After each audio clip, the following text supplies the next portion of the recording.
Hello friends, इस video में हम बात करने वाले हैं इलाहाबाद हाई कोर्ट की। जो लोग टाइपिंग देने वाले हैं, चाहे वो शॉर्ट हैंड के बाद वाली टाइपिंग हो या शॉर्ट हैंड वाली बात हो कि शॉर्ट हैंड में कितने नंबर कम से कम चाहिए, या फिर आपने अभी तक टाइपिंग नहीं सीखी है तो कैसे सीखना है, कितने दिन में तैयार हो जाएगी, एग्जाम के बाद कितना समय मिलेगा शॉर्ट हैंड और टाइपिंग वगैरह तैयार करने के लिए, सारी बातें इस वीडियो में करने वाले हैं। तो इस वीडियो में मैंने ऊपर शॉर्ट हैंड नहीं लिखा है क्योंकि शॉर्ट हैंड की स्पेशल वीडियो नहीं है, लेकिन टाइपिंग के लिए स्पेशल वीडियो है कि आपको एग्जाम के बाद कितना समय मिलेगा, हिंदी टाइपिंग सीखने में कितना समय लगेगा, ठीक है। और कम अगर आपके टाइपिंग में नंबर कम हो जाते हैं तो क्या होगा। अब यहाँ पर सबसे पहले हम बात करेंगे कि अगर आपने नहीं सीखी है तो आपको सीखनी है कौन से फॉन्ट पे। आपको फॉन्ट आपको पता होना चाहिए। आपको मंगल पे सीखनी है, जिसे इंस्क्रिप्ट कहते हैं हम सामान्य भाषा में। इंस्क्रिप्ट पे टाइपिंग सीखनी है आपको, कुर्ती देव पर नहीं सीखनी है, ठीक है। पूरी बात समझ लेना, कुर्ती देव पर नहीं सीखनी है, मंगल पर सीखनी है, इंस्क्रिप्ट पर सीखनी है। अगर कुर्ती देव सीखी हुई है तब भी आपको इंस्क्रिप्ट पे सीखनी पड़ेगी। अब ये बात हो गई। दूसरी बात है कि परीक्षा के बाद हमें कितना समय मिल जाएगा।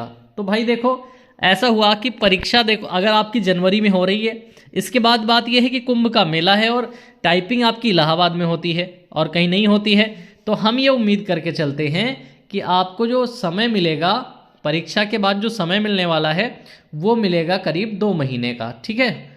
2 मंथ का समय हम मान के चल रहे हैं कि 2 मंथ का समय आपको परीक्षा के बाद मिलेगा टाइपिंग को तैयार करने के लिए। अब बात यह है कि अगर हिंदी टाइपिंग तैयार नहीं है तो कितना समय लगेगा। तो भाई अगर आप मेहनत से टाइप करोगे तो कृति देव से इजी होती है इंस्क्रिप्ट, तो इसे आप तैयार कर लोगे 45 डेज में, ठीक है। 45 दिनों में अगर आप मेहनत करोगे तो आप 45 दिनों में हिंदी की टाइपिंग तैयार कर लोगे, ज़्यादा कठिन नहीं होती है। अब बात यह है कि अगर आपके टाइपिंग में नंबर कम आ जाते हैं तो क्या क्या दिक्कतें आती हैं। देखो, पहली बात तो ये टाइपिंग में कम आएंगे क्यों। जैसे कि आपने बहुत सारे बच्चे एग्ज़ाम में बैठेंगे और बहुत कम ही लोग होंगे जो 80 नंबर तक पहुंचेंगे, ठीक है। अगर मान लो कोई बच्चा 80 नंबर रिटर्न में लेके आता है, अब टाइपिंग में 50 नंबर की टाइपिंग है और पिछली बार की कट ऑफ को देखें तो 80 प्लस 47 यानी 47, ठीक है। इतनी कट ऑफ लगी थी जनरल की। कितनी लगी थी? 127 नंबर, मतलब 80 प्लस 47 मान लो। लेकिन बच्चे ऐसे थे जो 48 यहाँ लेके आए टाइपिंग में, ठीक है। तो 79 तक भी अगर रिटर्न में लेके आए थे तो वो सिलेक्ट हो गए। आप मेरी बात समझ रहे हैं। कट ऑफ लगी थी 127 नंबर जनरल की, तो जो 80 प्लस वाले थे जनरल वाले मोस्टली वो सिलेक्ट हुए। लेकिन टाइपिंग का नंबर इतना इंपॉर्टेंट होता है कि अगर आप 50 में से 47-48 नहीं लाए तो आपके बहुत प्रबल संभावना है कि आप सबसे पीछे रह जाएंगे। इसलिए टाइपिंग में अच्छे नंबर लाना ज़रूरी है। पर कोई बच्चा ये कहता है कि सर हम तो SC कैटेगरी में हैं, हम तो रिटर्न में 80 ले आएंगे, हम टाइपिंग में नहीं ला पाएंगे। तो भाई टाइपिंग में नहीं ला पाओगे तब भी टाइपिंग में तुम प्रयास ये करो कि 40 के ऊपर लाओ, ठीक है। टाइपिंग में अगर आप SC कैटेगरी से हैं, ST कैटेगरी से हैं तो 40 का प्रयास करेंगे आप, 40 से कम का प्रयास मत कीजिएगा, ठीक है। क्योंकि मैं आपको यहाँ क्राइटेरिया दिखाने वाला हूँ मिनिमम कितने लाने होते हैं। टाइपिंग में आपको लिखा हुआ है कि 25-25 नंबर की टाइपिंग है और कम से कम 10 नंबर 25 में से लाने होते हैं ताकि आप फेल ना हो। तो अगर कोई बच्चा ये कह रहा है कि सर टाइपिंग में हमसे नंबर नहीं आएंगे, हम रिटर्न में ले आएंगे, तो ऐसा पॉसिबल ही नहीं है। अगर कोई बच्चा टाइपिंग में वाकई में 10-11 नंबर लेके आता है दोनों में, तो 20 नंबर ही इधर हुए और उधर आप 90 भी ले आओगे ना, तब भी ST के अलावा किसी और कैटेगरी में आप शामिल होते दिख नहीं रहे हो और उधर 90 आएंगे नहीं, ठीक है।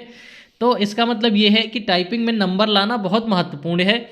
यहाँ पे 10 का फ़ायदा आपको पता कहाँ मिलेगा। जैसे आपकी हिंदी टाइपिंग कमज़ोर है तो हिंदी में आप 12 नंबर भी ले आए तो काम चल रहा है आपका। इंग्लिश में आप पूरे 24 नंबर ले आए, ठीक है, तो आपके नंबर हो गए 36। आप कह रहे हो कि मेरी कैटेगरी ज़्यादा हाई नहीं है, मैं उधर 80 लेके आया था, तो भाई आपका सिलेक्शन यहाँ पे हो जाएगा। SC ST कैटेगरी या PH कैटेगरी है, कोई सी और कैटेगरी है आपकी, तो आपका सिलेक्शन इतने में हो जाएगा। हिंदी कमज़ोर पड़ रही तब भी, पर 10 से नीचे नहीं जाना है किसी में। लेकिन अगर आप EWS से हैं, ठीक है, OBC से हैं या जनरल से हैं, तब तो भाई आपका प्रयास सही होना चाहिए कि रिटन में 75 से 80 और टाइपिंग में, दोनों ही टाइपिंग में कम से कम 24 नंबर लाने का प्रयास आपको करना चाहिए, है ना। मिनिमम क्राइटेरिया आपको देखना ही क्यों है, आपको मैक्सिमम देखना है, क्योंकि आपकी कट ऑफ ही मैक्सिमम लगने वाली है। उम्मीद है जो चीज़ें मैं बता रहा हूँ वो चीज़ें आपको समझ में आई होंगी। भाई अगर वीडियो में जो बताया गया वो समझ में आया हो आपको तो प्लीज़ वीडियो लाइक करके जाइएगा। जिनको नहीं समझ में आया एक बार फिर से बता दे रहा हूँ, कम से कम 10-10 नंबर दोनों टाइपिंग में लाने हैं, लेकिन आपका प्रयास होना चाहिए 24-4 नंबर दोनों में कम से कम लाओ। हो सके तो भाई 25 भी ले आओ, मैं क्या कह रहा हूँ। लेकिन जो बच्चा 20 नंबर से नीचे टाइपिंग में उतरेगा तो फिर उसके लिए फाइनल सिलेक्शन में बहुत समस्या होने वाली है। पहली बार चैनल पे आए हो भाई तो इस भर्ती को अगर देख रहे हो तो इंपॉर्टेंट वीडियो यहीं मिलने वाली है। चैनल सब्सक्राइब करके जाना। Thank you for watching this video.